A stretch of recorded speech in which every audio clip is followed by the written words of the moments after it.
퍼펙트 스톰이라는 단어가 있는데요. 이 퍼펙트 스톰이라는 단어는 위력이 세지 않은 태풍이 다른 자연 현상들을 만나서 엄청난 파괴력을 가진 태풍으로 변하는 현상, 그거를 퍼펙트 스톰이다 이렇게 표현을 합니다. 1991년 미국 동부 해안을 강타한 태풍에 휘날린 안드레아 게일호의 실화를 바탕으로 한 영화 퍼펙트 스톰이라는 그 영화 때문에 우리에게 잘 알려진 용어이기도 합니다. 근데 사실 이 용어는 요즘에는 어떻게 쓰이고 있냐면 복수의 크고 작은 악재들이 동시다발적으로 일어남으로써 사회가 직면하게 되는 절체절명의 초대형 경제 위기를 일컬을 때 이 퍼펙트 스톰이라는 단어가 사용이 됩니다. 무지보다 더 위험한 것은 사실은 무감각입니다. 지식이 없는 것보다 더 우리를 위험하게 만드는 것은 감각이 없는 것이죠. 고통보다 더 무서운 것은 고통을 느끼지 못하는 것입니다. 해로운 증상과 위험한 신호들이 나타났을 때 그것의 진상, 그것의 실상을 파악하지 못하고 아무런 대책 없이 맞이한다면 그것은 사실 자살행위나 다를 바가 없습니다. 하나님께서 우리에게 보여주시는 사랑이 다양한 경로 채널을 통해서 우리에게 주어지는데요. 우리가 하나님 보시기에 잘못된 방향, 죄악된 방향으로 나아갈 때 하나님은 우리를 향해서 말씀하십니다. 그리고 우리에게 신호를 주시고 또 우리에게 증거를 제시합니다. 그와 같은 하나님의 손짓을 우리가 무시한다면, 하나님의 메시지를 무시한다면 우리는 언젠가 그 모든 것들이 쌓이고 쌓여서 영적 파탄 또는 영적 퍼펙트 스톰을 우리가 맞을 수 있다는 것이죠. 마치 오늘 본문에 나오는 북이스라엘처럼 말입니다. 우상숭배라는 죄가 이제는 종교적인 영역을 뛰어넘어서 북이스라엘 사회 전반에 걸쳐 확대가 됩니다. 사회적인 영역 그리고 정치적인 영역까지 그 우상숭배의 죄의 영향이 미치게 되는 것이죠. 자, 오늘 본문 1절 전반부에 보면 너희 제사장들아 이 말을 들어라. 호세아 선지자를 통해서 하나님이 제일 먼저 경고를 주고 꾸짖는 대상은 역시 종교 지도자들입니다. 제사장들아 이 말을 들어라. 1절 마지막에 너희는 미스바에 놓은 덫이고 다볼산 위에 펼쳐놓은 그물이다. 미스바와 다볼산은요 사사시대로부터 하나님께 제사를 드리던 제의장소였습니다. 그래서 이 미스바와 다볼산이 언급된 것을 보면 이 당시에 하나님께 제사를 드릴 때 제의적인 부패가 이미 문제였다는 것을 우리에게 말해주고 있습니다. 종교적 영역에서 우상숭배의 죄, 그것으로 그치는 것이 아니라 사실은 다른 영역에까지 그 죄가 퍼져나가고 확대가 됩니다. 1절 중반부에 너희 이스라엘 백성아 똑똑히 들어라. 여기서 너희 이스라엘 백성이라고 번역이 됐는데요. 사실 이 표현은 이스라엘의 백성들, 즉 서민들을 지칭하는 단어가 아니라 지방의 어떤 정치적, 사회적 권위를 인정받는 집안이나 시족의 우두머리를 가리킬 때 사용되는 단어입니다. 그러니까 사실 이스라엘 백성이라기보다는 이스라엘 지도자들이라고 표현하는 것이 더 맞겠죠. 자, 이들의 행태를 보니까 2절에 반역자들이 살상에 깊이 빠져들었다. 그러므로 내가 너희를 모두 징벌하겠다. 이스라엘의 지도자들이 이스라엘 백성들을 하나님의 말씀대로 선하게 인도하는 것이 아니라 오히려 살상에 빠져들었다. 문자적으로도 이해가 되지만 상징적으로도 이해가 되는 것이죠. 리더십을 제대로 발휘하지 않고 오히려 악하게 자신들의 위치와 사회적인 자신들의 자리를 이용을 해서 선한 그리고 연약한 백성들을 폭력으로 다스리고 압박했음을 정말 탈취하는 그러한 어떤 표현으로 이해가 됩니다. 종교적 영역에서 시작된 죄가 사회적 영역까지 확대가 되고 이제는 정치적 영역까지 그 죄가 확대되는 것을 우리가 보게 됩니다. 1절 중반부에 너희 왕족들아 귀를 기울여라. 이 왕족들이 누굴까요? 당연히 왕의 가족과 고위 관료들을 말하는 것이죠. 그러면서 하나님이 이렇게 말합니다. 나는 에브라임을 잘한다. 에브라임 지파는 북이스라엘의 대표적인 지파죠. 그래서 오늘 본문에서도 이스라엘과 에브라임이 번갈아 사용이 됩니다. 둘 다 북이스라엘 왕국을 가리키는 표현입니다. 내 앞에서는 이스라엘이 숨지 못한다. 에브라임이 몸을 팔고 있고 이스라엘이 몸을 더럽히고 있다. 이거는 두 가지로 우리가 해석이 가능한데요. 영적 간음행위, 즉 우상 숭배를 의미하는 것으로 이해가 되지만 오늘 본문의 많은 분량이 어디에 더 주력을 하고 있냐면, 어디에 더 강조를 하고 있냐면 사실은 정치적인 부분에 강조를 합니다. 그래서 에브라임이 몸을 팔고 이스라엘이 몸을 더럽히고 있다는 것은 하나님이 아닌 것을 지금 의지하는, 즉 이스라엘이 정치적으로 위기에 빠졌을 때 하나님으로 인정하며 하나님을 의지하는 그런 하나님의 백성들의 모습이 아니라 세상의 권력, 세상의 나라, 사람들을 의지하는 그러한 모습을 지금 하나님이 꾸짖고 있는 것이죠. 특별히 오늘 본문 8절 이후로부터 15절까지 오늘 본문의 이 반 이상의 그 본문의 배경이 되는 것은 이 당시 하나의 역사적인 사건에 기초하고 있습니다. 흔히 역사학자들이 시리아 에브라임 전쟁이라고 표현하는 건데요. 주전 734년에서 주전 732년까지 벌어졌던 어떠한 전쟁이 오늘 성경 본문의 배경이 됩니다. 우리가 잘 아는 것처럼 솔로몬 왕 이후에 이스라엘은 북이스라엘과 남유다로 나눠지게 됩니다.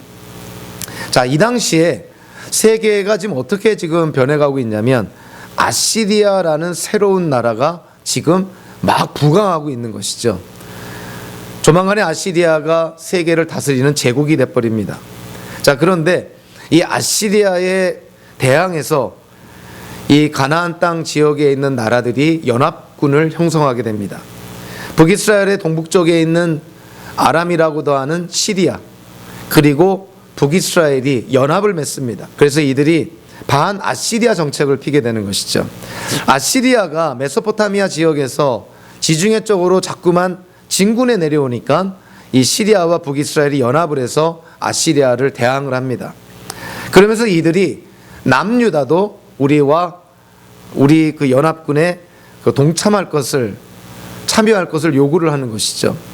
근데 남유다의 아하스 왕이라는 사람은요, 사실은 친아시리아 정책을 핍니다. 그래서 이들이 시리아와 그 북이스라엘의 연합군에 참여하지 않습니다. 그래서 시리아와 북이스라엘의 연합군이 남유다를 침략을 하게 되죠. 시리아도 강대국이었고 북이스라엘도 남유다보다는 군사적으로 강대국이었습니다. 두 나라 연합군이 남유다를 침략을 하니 남유다가 풍전등화의 위기에 놓이게 되죠. 근데 이 남유다의 아하스 왕이 이 위기 때 하나님을 찾지 않고 아시리아 왕을 찾습니다. 이 당시에 아시리아 왕, 어찌 보면 아시리아라는 나라의 영웅이라고 할 수 있는데요. 디글랏 빌레셀이라는 왕에게 아하스 왕이, 남유다의 아하스 왕이 일종의 예물, 뇌물을 바치면서 아시리아 군대에 도움을 요청을 합니다. 이 디글랏 빌레셀 왕이 남유다 아하스 왕의 요청을 받아서 아시리아 군대를 이끌고 시리아와 북이스라엘의 연합군을 공격을 하게 되죠. 이 당시에 아시리아 군대는 세계 최강의 군대입니다.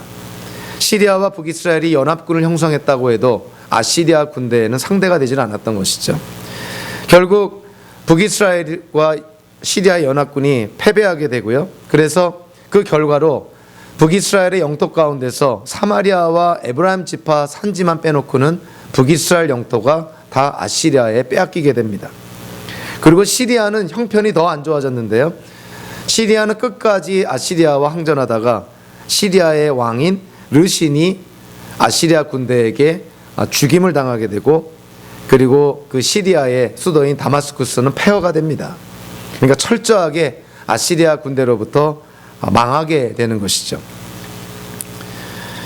오늘 보면 8절에 보면 그 전쟁에 대한 묘사를 언급을 합니다. 기브아의 전쟁을 알리는 나팔을 불어라, 라마의 비상나팔을 불어라, 베다웬 즉 베델의 전쟁이 터졌다고 경보를 알려라, 베냐민아 적군이 내 뒤를 쫓는다. 이 지역들을 가만히 보면 예루살렘으로부터 북쪽 지방, 그 에브라임 지파 산간 지방으로 향하는 그런 어떤 지형을 순서대로 묘사하고 있습니다. 즉 이 말이 뭐냐면은 지금 아시리아 군대에 의해서 시리아와 북이스라엘 연합군이 지금 패배를 당한 것이죠. 그래서 남유다 군대가 지금 북이스라엘 영토에 진격하게 됐다는 것을 우리에게 말해주고 있습니다.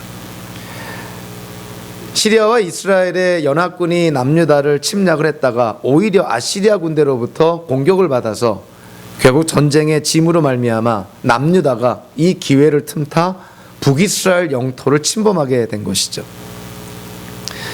그래서 오늘 보면 8절부터 11절까지가 그 내용입니다. 에브라임이 지금 즉 북이스라엘이 쫓겨나가고 하나님께로부터 징계를 받고 있다는 것을 강조하고 유다가 북이스라엘을 침략했다는 것을 지금 묘사하고 있는 것이죠. 시리아와 북이스라엘이 연합군을 형성해서 남유다를 침략을 했을 때 이거는 단순히 그냥 이웃 나라를 침략하는 것이 아니라 사실 이스라엘 민족이 이집트를 탈출을 해서 이 가나안 땅에 정착을 했을 때 하나님이 12지파에게 기업으로 땅을 다 분배해 줍니다. 그래서 지파 간의 경계를 바운더리를 세워두게 되죠. 그래서 그 지파의 경계를 뛰어넘지 못하도록 그 지파의 경계를 침범하지 못하도록 합니다. 왜냐하면 지파에게 하나님이 주신 기업은 후손 대대로 물려줄 그 기업 그 지파의 유산이기 때문에 그런 것이죠. 그런데 시리아와 북이스라엘이 연합을 해서 남유다를 침략했다는 것은 한 나라를 침략했다는 의미보다 더 중요한 사실은 하나님의 법을 어겼다는 것입니다. 하나님이 12지파에게 땅을 분배하고 하나님이 정해놓으신 그 경계를 지금 북이스라엘과 시리아 연합군이 침범하게 된 것이죠. 이거는 이웃 나라를 침략하는 정도가 아니라 하나님의 법을 어긴 것입니다. 그래서 하나님이 북이스라엘을 징계하는 것입니다. 하나님의 법을 어겼기 때문에 12지파에게 준 그 땅의 경계를 뛰어넘지 말아야 되는데 침범하지 말아야 되는데 북이스라엘이 그 하나님의 법을 어기게 된 것이죠. 그래서 하나님이 아시리아와 남유다를 통해서 그 북이스라엘을 징계하는 것입니다. 그래서 결국 하나님의 징계로 북이스라엘이 전쟁에서 지게 되고 그 결과 수많은 땅을 아시리아한테 빼앗기게 되고 심지어는 남유다까지도 북이스라엘의 경계를 뛰어넘어서 지금 북이스라엘을 침략하고 있는 것이죠. 자, 근데 오늘 10절에 보면 아주 흥미로운 그런 표현이 나옵니다. 10절에 유다의 통치자들은 경계선을 범하는 자들이니 내가 그들 위에 나의 분노를 물처럼 쏘아부을 것이다. 하나님이 남유다 왕국도 징계하겠다는 것입니다. 아니 이게 무슨 말인가? 북이스라엘이 시리아와 연합을 해서 남유다를 침략을 했고 하나님이 그들이 하나님의 법을 어겼기 때문에 아시리아와 남유다를 통해서 하나님이 북이스라엘을 징계했는데 왜 남유다까지도 하나님이 징계하신다는 것일까? 아시리아 군대에 의해서 시리아와 북이스라엘의 연합군이 전쟁에서 지게 되죠. 그 틈을 타서 남유다가 수세에 몰려있던 남유다가 북이스라엘의 그 경계를 침범을 해서 북쪽으로 진격을 하고 있습니다. 자, 이게 무슨 현상이냐면 얼마 전에는 북이스라엘이 남유다를 침범했는데 지금은 남유다가 북이스라엘을 침범하고 있다는 것이죠. 북이스라엘이 남유다를 침범할 때 하나님의 법을 어겼기 때문에 하나님이 징계하셨는데 똑같이 남유다가 북이스라엘을 침범함으로 말미암아 지파 간에 세워진 하나님의 경계를 이 남유다가 어기게 되는 것이죠. 그래서 남유다도 하나님의 법을 어겼기 때문에 하나님의 징계를 받게 됐다는 것입니다. 우리는 여기서 아주 중요한 성경의 그 원리를 하나 깨닫게 됩니다. 이거는 여러분들이 이 땅을 살면서 아주 꼭 기억해야 될 삶의 성경적인 원리인데요. 우리 오늘 본문에 나오는 유다를 바라보면 유다는 이중적인 역할을 감당합니다. 첫째가 뭐냐면은 유다는 하나님의 심판의 도구로 사용됩니다. 북이스라엘을 징계하는 하나님의 심판의 도구가 되는 것이죠. 그러니까 남유다를 통해서 하나님이 북이스라엘을 징계하는 것입니다. 자, 그런데 그 남유다가 심판의 도구일 뿐만이 아니라 나중에는 하나님의 심판의 대상이 됩니다. 하나님께 심판을 받는 자가 되는 것이죠. 어찌해서 이와 같은 일이 벌어졌을까? 신명기 19장 14절에 보면 하나님께서 법으로 정합니다. 당신들은 주 하나님이 당신들에게 유산으로 주어 차지한 땅에서 이미 조상이 그어놓은 당신들 이웃의 경계선을 옮기지 마십시오. 하나님이 정해놓으신 그 바운더리, 그 경계를 침범하지 말라는 것이죠. 남유다가 하나님의 심판의 도구가 돼서 북이스라엘을 징계한 것은 잘했는데, 남유다가 북이스라엘이 연약한 틈을 타서 국경을 침범해서 북이스라엘 영역을 지금 진격해 들어간 것이죠. 즉 하나님께서 정해놓으신 지파 간의 경계를 남유다가 침범한 것입니다. 하나님의 심판의 도구가 되었지만 하나님의 법을 어겼기 때문에 남유다가 하나님의 심판의 대상이 될 수밖에 없었던 것이죠. 우리는 이스라엘의 역사를 통해서 이와 비슷한 예를 많이 보게 됩니다. 북이스라엘은 아시리아에게 멸망하게 되죠. 남유다는 바벨로니아에게 멸망을 합니다. 하나님께서 아시리아를 그리고 바벨로니아를 하나님의 심판의 도구로 삼아서 북이스라엘을 징계하고 남유다를 징계합니다. 자, 그런데 성경은 또 뭐라고 말하고 있냐면, 이 아시리아와 바벨로니아가 하나님의 심판의 도구가 되어서 북이스라엘을 점령하고 남유다를 점령을 할 때 악을 행했다는 것이죠. 필요 없는 피를 흘리고 잔혹하게 약탈과 학살을 범했다는 것이죠. 수많은 사람들을 인질로 끌고 가고 정말 그 점령한 땅을 초토화시켜 버립니다. 아시리아와 바빌로니아가 하나님의 심판의 도구로 쓰임은 받았지만 그들이 그 과정 속에 하나님 보시기에 악을 행했으니 그들도 결국 하나님의 징계를 받게 되었다는 것이죠. 우리는 창세기로부터 성경을 이렇게 쭉 통독해 나아가다가 성경을 이렇게 정독한다 그러죠. 시간을 들여서 이해하면서 천천히 성경을 읽어나가다 보면 반드시 걸리는 부분이 하나 있습니다. 창세기를 지나서 출애굽기 전반부에 어떠한 특정한 사건에 딱 걸립니다. 도저히 논리적으로 이해가 되지 않는 사건이 딱 터져버리는 것이죠. 자, 모세가 이집트의 왕자로 있을 때 살인죄를 범하게 되죠. 그래서 바로 왕의 처벌을 피해서 미디안 광야로 피신하게 되죠. 그래서 미디안 광야에서 40년을 살게 됩니다.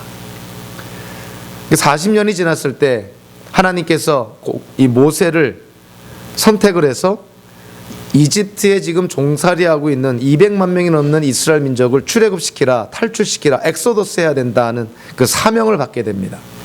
그래서 모세가 40년을 미디안 광야에 살면서 모세가 결혼한 아내 십보라와 그 자녀들과 함께 이집트를 향하게 됩니다. 하나님의 소명을 받아서 이스라엘 민족을 구원하기 위해서 이제 미디안 광야를 떠나 이집트로 향하게 되는 것이죠. 자, 그런데 하나님의 소명을 받아서 미디안 광야를 떠나 이집트로 향하고 있는 모세에게 어떤 일이 일어났냐면 출애굽기 4장 24절 이후로 보면 이러한 사건이 벌어지게 됩니다.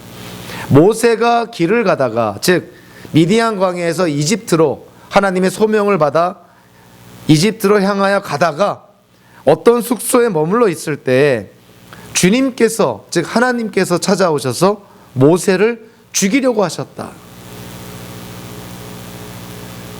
하나님이 모세를 선택을 해서 이집트에 종살이하고 있는 430년 동안 종살이하고 있는 이스라엘 민족을 출애굽 탈출시키라고 하나님께 선택받은 모세가 하나님의 명령에 순종해서 미디안 광야를 떠나 이집트로 향하고 있는데 그 모세를 하나님이 죽이려고 했다는 것입니다.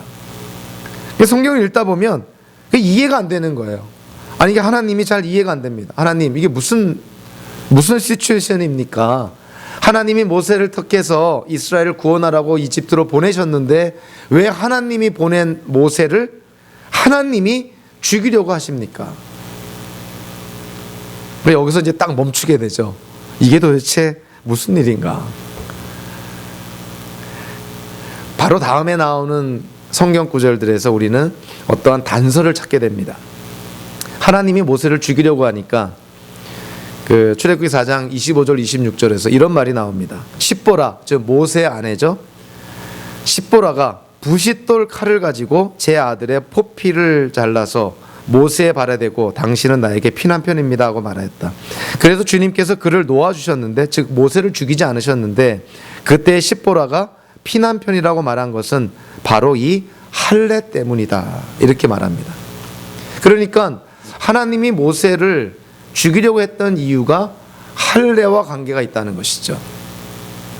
좀 문맥적으로 보면 모세가 십보라에서 낳은 아들에게 할례를 행하지 않았기 때문에 하나님이 모세를 죽이려고 했다는 것입니다. 그럼 도대체 이스라엘 민족에게 할례는 얼마나 중요한 사건이고 얼마나 중요한 일인가요? 창세기 17장에 보면 하나님이 아브라함과 언약을 맺습니다. 그 언약을 맺을 때 하나님이 아브라함에게 명령을 합니다. 내가 너와 맺은 언약의 증거로서 아브라함 너뿐만이 아니라 너의 집안에 있는 남자 모두, 종까지도 외국인까지도 너의 집안에 속한 모든 남자에게 할례를 행해라. 그리고 너의 집안에서 태어난 사내 아이는 태어난 지 8일 만에 할례를 행해야 된다. 만약에 할례를 받지 않는다면 그 사람은 나의 언약을 깨뜨린 자니 나의 백성이 아니라 나의 진노의 대상이 될 것이다. 나의 백성에서 끊어지게 될 것이다. 그러니까 아브라함에게 하나님이 내리신 명령이 뭐냐면, 하나님과 언약의 징표로서 아브라함 집안에 있는 모든 남자들, 그리고 아브라함의 집안에 태어난 모든 남자아이들한테 할례를 행해야 된다. 할례가 하나님의 언약 백성의 증거라는 것이죠. 현대에는 이 할례라는 행위가 세례로 탈바꿈이 되죠. 우리가 예수 믿고 구원받았다는 것을 증거하는 행위가 세례입니다. 구약의 이스라엘 백성들이 하나님의 언약 백성임을 증거하는 그 상징적인 그 행위가 바로 할례를 행하는 것이죠. 그러니까 이스라엘 그 집안의 가장 중요한 책임 중에 하나가 그 집안에 아들이 태어나면 언약의 징표로서 아들에게 8일 만에 할례를 행하는 것입니다. 자, 그런데 이 모세가 이스라엘의 남자임에도 이집트를 피신해서 미디안 광야에서 40년을 살다 보니까, 그리고 이방 여인인 십보라와 결혼해서 살다 보니까 이 하나님의 명령을 제대로 실행하지 못합니다. 그래서 십보라와 낳은 아들에게 하나님의 언약의 징표인 할례를 행하지 않았던 것이에요. 그래서 하나님께서 비록 모세를 선택하여서 이스라엘의 구원자로 삼아 이집트로 보냈지만 모세가 하나님의 법을 어겼기 때문에 하나님은 그 모세를 죽이려고 했던 것입니다. 여기서 우리는 아주 중요한 원리를 깨닫게 되죠. 적지 않은 사람들이 오해를 하는 것이, 하나님께 선택받아서 하나님의 소명을 받아 그 소명을 이루고 성취할 때 과정과 방법을 사실은 그렇게 중요하게 생각하지 않는 사람들이 있습니다. 즉 목적 때문에 이 과정과 방법이 합리화되고 정당화되는 것이죠. 즉 선한 목적을 이루고 성취하기 위해서는 경우에 따라서는 불법도 행할 수 있는 것이고 편법도 행할 수 있는 것이고 하나님의 법에 불순종할 수도 있다. 즉 목적이 수단을 정당화한다는 잘못된 원리를 갖고 하나님의 일을 하는 사람들도 있습니다. 근데 오늘 본문은 우리에게 거기에 대해서 아주 명확하게 말씀해 주고 있죠. 아무리 하나님께 선택을 받아 하나님께 쓰임받는, 하나님께로부터 소명을 받았다 하더라도 그 소명이 이루어지고 성취되는 과정 또한 하나님의 뜻과 합당해야 된다는 것입니다. 좋은 일을 위해서 나쁜 방법을 써도 괜찮지 않느냐? 그거는 세상적인 사람들의 얘기죠. 하나님의 백성은 시작부터 끝까지 하나님의 뜻에 일치해야 된다는 것이죠. 그래서 우리가 우리 인생을 살 때 다음의 것들을 꼭 우리가 분별할 필요가 있습니다. 제일 중요한 게 뭐겠어요? 우리 인생을 향한 하나님의 뜻이 무엇일까? 이 단계에서 나를 향한, 내 인생을 향한 하나님이 나를 어떻게 사용하실까? 하나님의 일에 나를 어떻게 동참을 시키실까? 하나님의 뜻을 분별하는 것이 중요합니다. 그와 아울러서 또 중요한 것이 뭐겠어요? 하나님의 때를 분별해야 되죠. 하나님의 뜻이 이루어질 때가 언젠지 하나님의 타이밍을 알아야 됩니다. 하나님의 뜻을 분별하고 하나님의 때를 분별해야 되죠. 여기에 덧붙여서 한 가지를 더 우리가 고민하고 한 가지를 더 고려해야 됩니다. 그것은 뭐냐면 하나님의 때, 하나님의 뜻을 이루는 하나님의 길을 찾아야 되는 것이죠. 도대체 어떠한 방법이, 어떠한 길이 하나님께서 원하시는 방법이고 하나님께서 원하시는 길일까? 하나님의 뜻을 분별하고 하나님의 때를 분별하고 하나님의 길을 분별해서 행동에 옮기고 실천에 옮긴다면 하나님이 영광을 받으시는 것이죠.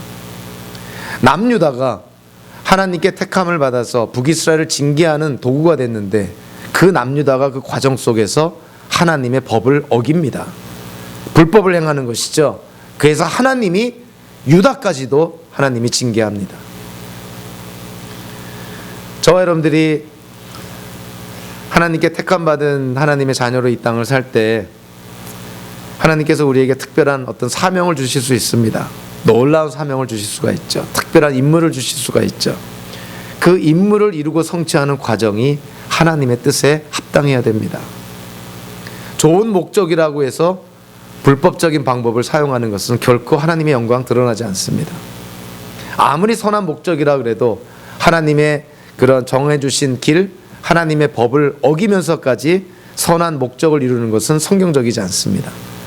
하나님의 선한 목적을 이루기 위해서 그 과정 또한, 그 방법 또한 하나님의 뜻에 맞아야 된다는 것이죠. 모세가 이스라엘의 구원자가 되기 위해서는 모세가 먼저 하나님의 법을 따랐어야 됐다는 것이죠. 자기 아들에게 8일 만에 할례를 행했어야 됐습니다. 남유다가 하나님의 심판의 도구로 쓰임받아 북이스라엘을 징계할 때 하나님의 법대로 징계했어야 되는 것이죠. 그래서 아무리 북이스라엘이 수세에 몰리고 전쟁에 졌다 하더라도 하나님이 정해놓으신 법, 즉 지파 간의 구분해 놓은 경계선을 침범해서는 안 됐다는 것이죠. 그 경계선을 침범한다는 것은 하나님의 법에 불순종하는 것이고 하나님께 죄를 짓는 것입니다. 그래서 오늘 보면 10절에 보니까 호세아 선지자를 통해서 하나님이 뭐라고 말씀하세요? 유다의 통치자들은 경계선을 범하는 자들이니, 그들이 하나님이 정해놓으신 지파 간의 경계를 침범했다는 거예요. 절대로 침범해서는 안 됐어야 되는데 남유다가 경계선을 침범해서 하나님의 징계를 받게 되었다는 것이죠. 그래서 10절에 보니까 유다도 이스라엘처럼 하나님의 징계를 받게 되었노라.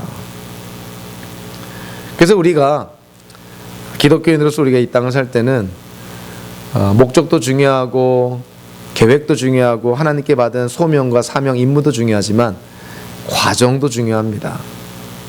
우리가 흔히 그런 얘기를 하죠. 하나님께 영광을 돌리려면 동기가 하나님의 뜻에 합당해야 되고 과정이 하나님의 뜻에 합당해야 되고 결과가 하나님의 뜻에 합당해야 하나님이 영광을 받으신다는 것이죠. 결과만 좋다고 해서 동기는 상관없고 과정도 상관없다는 것은 성경적이지 않다는 것입니다. 오늘 본문에서 북이스라엘이 하나님께 지은 죄들이 여러 종류가 등장을 합니다. 하나님이 북이스라엘이 지은 죄를 오늘 본문을 통해서 특별히 세 가지를 강조하는데요. 6절 전반부에 보니까 이 북이스라엘 사람들이 어떻게 했다고 되어 있냐면 양떼와 소떼를 모고 주님을 찾아 나선다고 하여도 이들이 하나님을 찾았다는 거예요. 뭘 가지고요? 양떼와 소떼를 가지고. 양떼와 소떼는 어떠한 용도입니까? 자기의 죄를 용서받기 위한 속죄제물, 희생제물, 화목제물 아니겠어요? 그러니까 하나님을 이들이 찾았다는 거예요. 제물을 들고. 그래서 그 제물을, 그 동물들을 제물로 바치면서 하나님께 죄사함을 받고 축복을 받겠다는 것이죠. 그런데 오늘 본문의 후반부를 보니까 그들이 양떼와 소떼, 희생 제물들을 들고 하나님을 찾았는데 하나님은 어떠셨다고요? 하나님은 그들에게서 떠나셨다. 한마디로 말하면 하나님이 그들을 만나주지 않았다는 것입니다. 언뜻 보면 아니 이들이 하나님을 찾았는데 왜 하나님이 안 만나주셨을까? 하나님 만나줘야 되지 않습니까? 이들이 하나님을 찾았는데. 그럼 앞뒤 문맥을 보면요, 하나님이 만나지 않았던 이유가 나옵니다. 먼저 4절에 볼까요? 그들의 온갖 행실이 그러하니 하나님께로 되돌아가지 못한다. 이게 무슨 말이냐면 그들의 악한 행실을 이들이 돌이키지 않고 회개하지 않았다는 것이죠. 그들의 음란한 생각이 아직도 가득 차서 그 음란한 생각 때문에 영적 간음, 행위, 우상숭배 때문에 그들은 주님을 알지 못한다는 거예요. 5절에 보니까 그들의 영적인 교만이 그들이 죄를 지었다는 사실조차 깨닫지 못하게 만든다는 것입니다. 그래서 문맥적으로 보면 이게 지금 어떠한 의미를 우리에게 주고 있냐면, 이스라엘 백성이 소떼와 양떼를 끌고 하나님께 제사를 드리러 하나님을 찾는다고 하지만 그들의 마음의 중심에는 하나님을 모른다는 거예요. 회개도 안 했다는 것입니다. 오히려 그들은 영적으로 교만해서 마음에 없는 형식적인 제사를 드리면서 그들은 이것으로 충분하다고 생각했다는 것이죠. 하나님은 우리의 외모를 보지 않고 우리의 마음의 중심을 보시는 분 아닙니까? 자, 이스라엘 백성이 겉으로는 동물들을 가지고 하나님을 찾았지만 정작 그들이 찾은 것은 하나님이 아니었다는 것이죠. 이 당시 북이스라엘 민족이 하나님께 지은 죄 가운데 가장 대표적인 것은 바로 우상숭배, 즉 혼합 종교입니다. 하나님을 믿는 것 같으면서도 바알을 섬기고 하나님께 제물을 드리는 것 같으면서도 결국 바알에게 어떤 혜택을 좀 받을까? 그런 우상을 섬기는, 즉 하나님과 우상을 혼합해서 뭐가 뭔지도 모르는 아주 혼탁한 그런 어떤 신앙생활이었다는 것이죠. 이들이 하나님을 찾는다고 하지만 하나님은 그들이 하나님을 찾지 않았다는 것을 압니다. 왜냐하면 그들이 하나님을 모르기 때문인 것이죠. 아니, 하나님을 모르면서 어떻게 하나님을 찾을 수 있을까요? 그들은 우상 숭배의 죄를 돌이키지 아니하고 그들의 생각에 영적 간음으로 가득 차 있기 때문에 그들은 하나님을 알 수 없었다는 것입니다. 그래서 그들이 제물을 들고 하나님을 찾는다는 것은 결국은 거짓 추구라는 것이죠. 거짓 종교 행위라는 것입니다. 사도 바울은 로마서 3장 10절 12절에서 아직 예수를 믿고 그 기독교인이 되지 않은 그런 이방인들, 불신자들에 대해서 이렇게 얘기를 합니다. 저와 여러분들이 예수 믿기 전의 모습이죠. 로마서 3장 10절 12절에 이렇게 말합니다. 의인은 없다. 한 사람도 없다. 깨닫는 사람도 없고 하나님을 찾는 사람도 없다. 사도 바울이 단언을 합니다. 성령으로 거듭나지 않은, 하나님의 은혜 가운데 예수 믿고 구원을 받지 않은 그런 일반인들, 아직 하나님의 은혜 밖에 있는 사람들, 그들은 하나님을 찾지 않는다는 것입니다. 왜 하나님을 찾지 않을까요? 당연하죠. 하나님을 모르기 때문에. 아니, 하나님을 모르는데 어떻게 하나님을 찾아 하나님을 예배하고 제사를 드리겠어요? 하나님을 모르는 사람은 하나님을 찾지 않습니다. 자, 오늘 본문에서도 하나님이 북이스라엘을 그렇게 꾸짖는 거예요. 너희들이 동물들을 끌고 나를 찾는다고 왔지만 사실 너희들은 나를 찾는 것이 아니다. 너희들의 우상을 찾고 있는 것이지. 왜냐하면 너희들이 나를 모르기 때문이다. 이렇게 얘기를 합니다. 현대사는 우리에게도 아주 심각한 질문인 것이죠. 우리가 하나님을 예배하며 교회 생활하며 성도들과 공동체 생활을 같이 한다 하더라도 하나님을 모르면 마치 북이스라엘과 같은 거예요. 제물을 들고 겉으로 보기에는 훌륭한 제사를 드리지만 하나님은 너희는 나를 모르기 때문에 너희는 나를 찾는 것이 아니다. 너희가 원하는 것을 찾는 것이고 너희가 원하는 우상을 찾고 있는 것이지 너희는 나를 모르기 때문에 나를 찾고 있는 것이 아니다. 예수님이 예루살렘을 떠나 갈릴리로 가실 때 유대인들이 가지 않는 사마리아 땅을 지나가시게 되죠. 의도적으로 사마리아 땅을 지나갑니다. 오늘 본문이 바로 이 사마리아 땅인데 수백 년이 지난 후 예수님이 이 땅에 오셔서 그 사마리아 땅을 지나가다가 한 여인을 만나게 되죠. 우물가에서 한 여인을 만납니다. 근데 그 여인은 사마리아 사람입니다. 여러분들, 사마리아 사람은 이 북이스라엘이 아시리아에게 멸망을 했을 때 아시리아의 정책이 뭐냐면은 점령한 나라 그 국민들은 다 밖으로 추방시켜버리고요. 그 나라에 외국 사람들을 강제 이주시킵니다. 그 이유가 뭐냐면 그 나라 사람들 거기에 놔두면 독립운동을 펼 거니까 그거를 뿌리째 뽑아버리는 것이죠. 그래서 북이스라엘이 점령당하고 나서 많은 사람들이 국외로 추방을 당하게 되고 대신 그 북이스라엘 사마리아 지역은 이방인들이 강제 이주가 됩니다. 남아있던 북이스라엘 사람들 그리고 강제 이주한 이방인들 그들이 섞여 살게 되죠. 그들이 섞여 살 때 어떠한 일이 벌어질까요?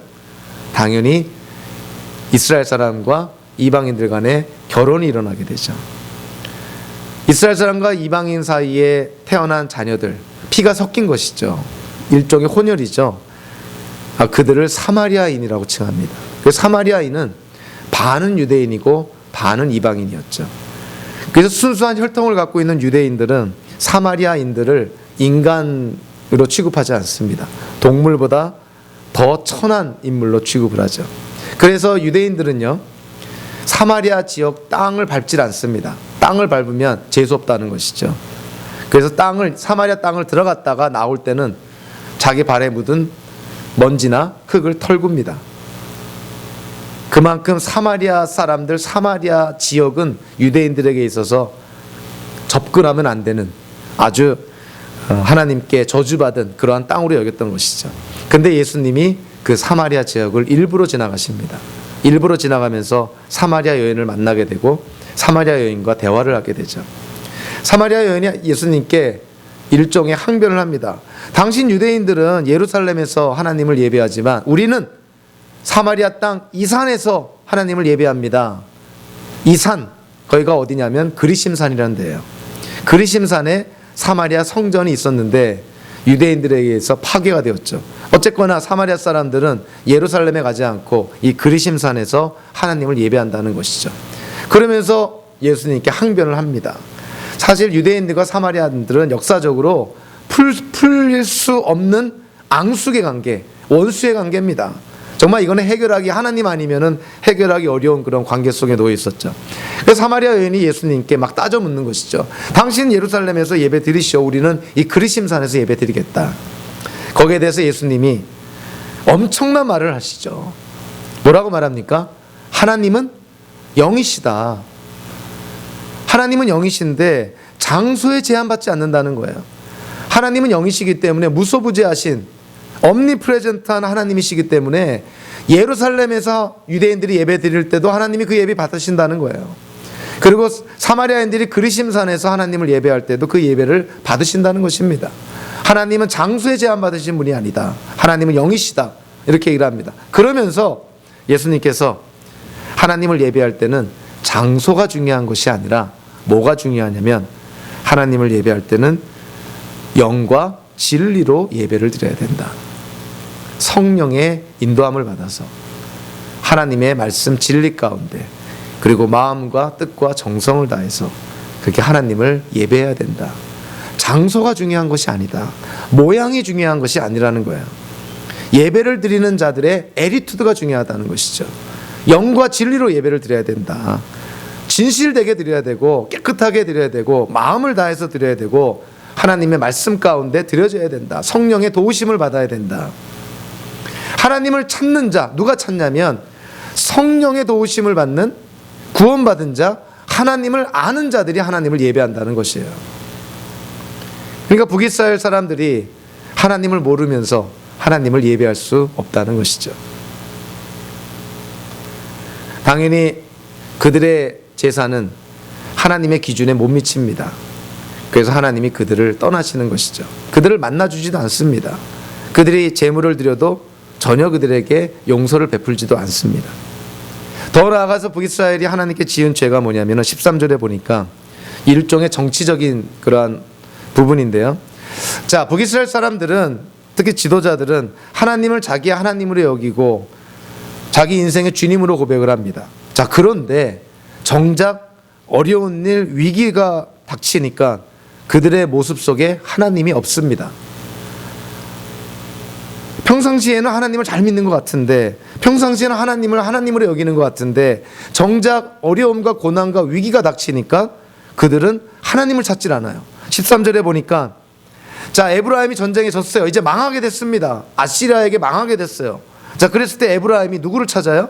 우리의 기대는 뭡니까? 하나님을 찾을 것 같은데 하나님을 안 찾아요. 누구를 찾습니까? 아시리아를 찾아요. 그래서 아시리아에 가서 진짜 손이 발이 되도록 빕니다. 그래서 그 사마리아와 에브라임 산지는 겨우 유지가 되죠. 아시리아에게 살살 빌어가지고. 자, 유다는 어땠나요? 북이스라엘과 이 시리아 연합군이 쳐들어왔을 때 유다는 하나님께 구하지 않고 아시리아에게 도움을 청합니다. 자, 북이스라엘, 에브라임이라 칭하는 북이스라엘, 남유다 똑같은 지금 모습을 보여주고 있죠. 고난과 위기, 어려움에 봉착했을 때, 자, 이들은 누구를 찾았어요? 하나님을 찾지 않고 아시리아를 찾습니다. 이들은 입으로는 하나님의 백성이요, 입으로는 하나님을 믿는다고 하지만 정작 이들의 인생 속에, 이들의 삶 속에 나타난 이들이 믿는 사람은 하나님이 아니라 아시리아였다는 것이죠. 일종의 이들은 위선을 범하고 있다는 것이죠.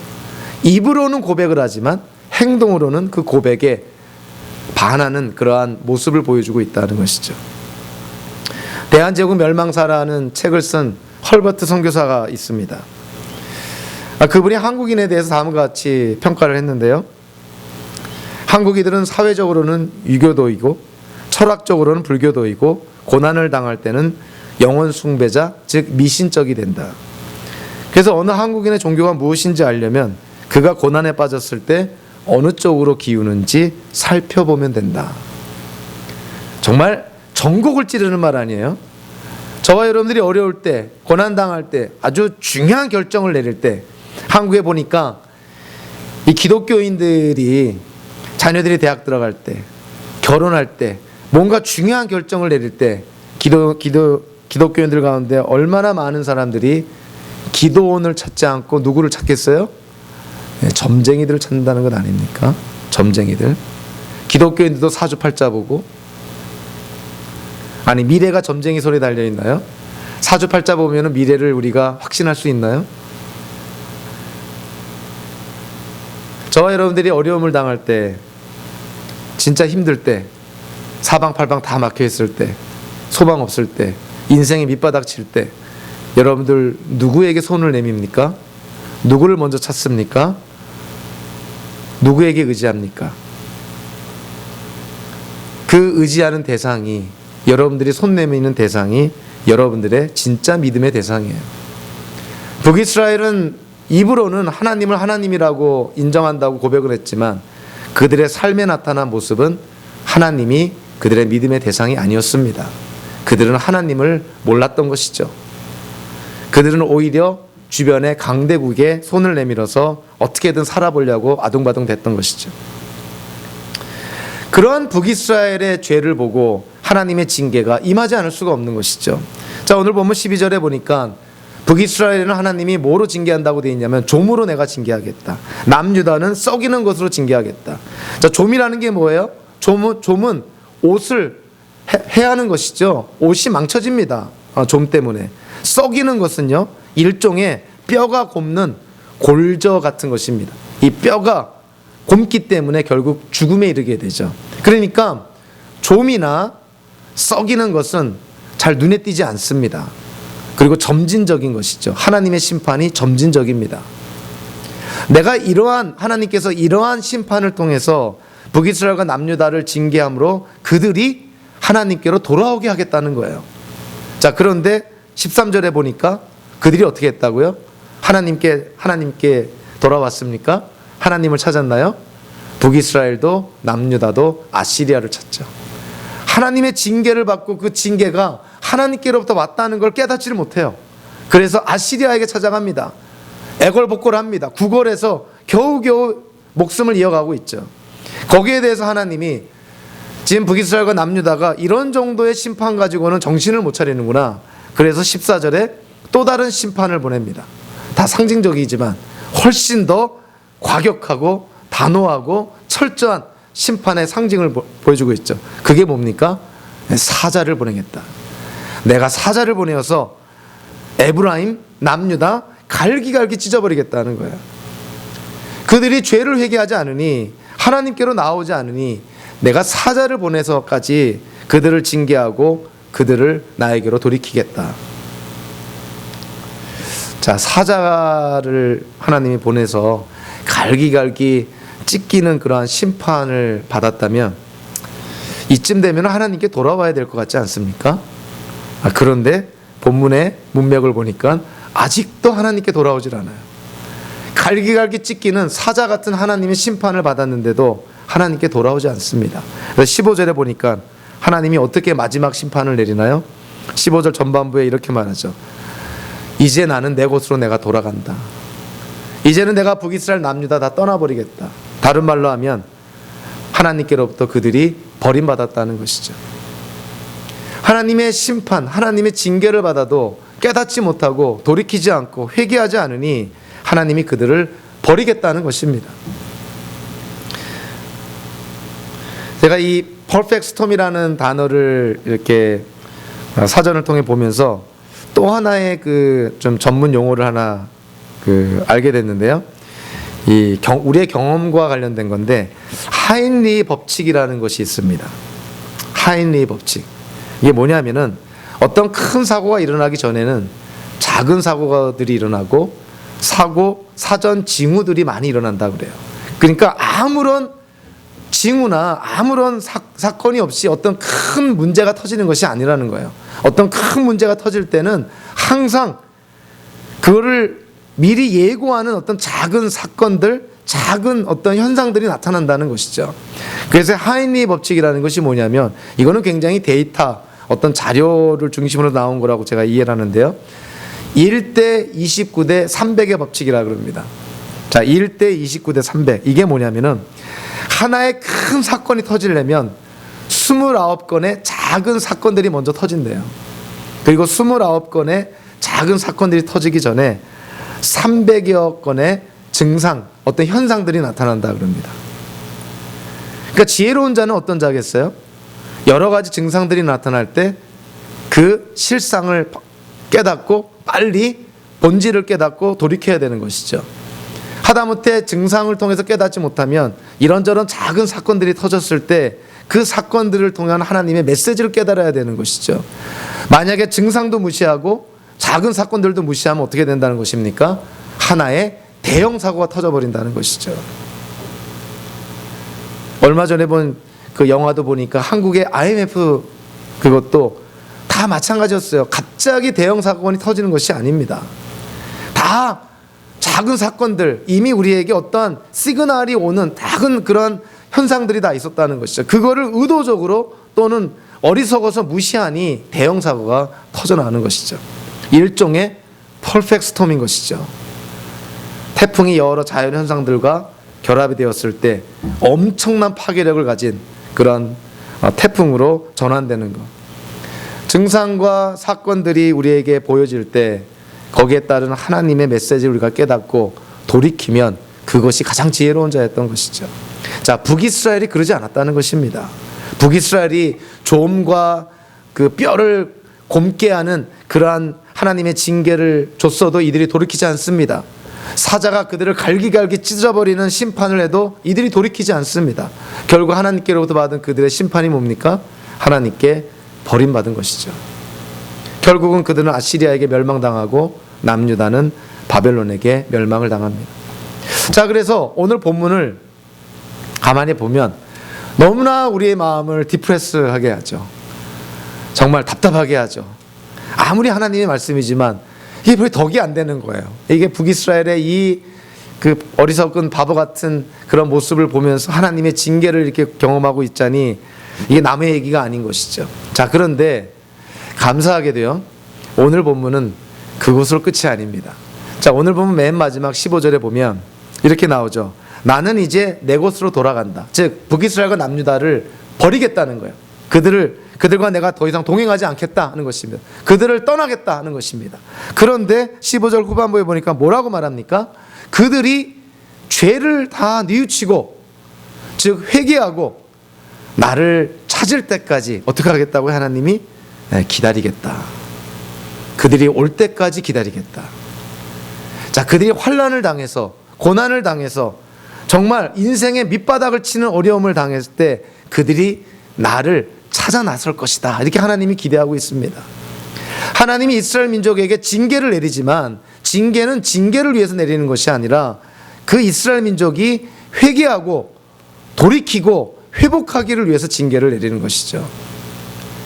만약에 저와 여러분들이 하나님 보시기에 옳지 않은 행동, 죄를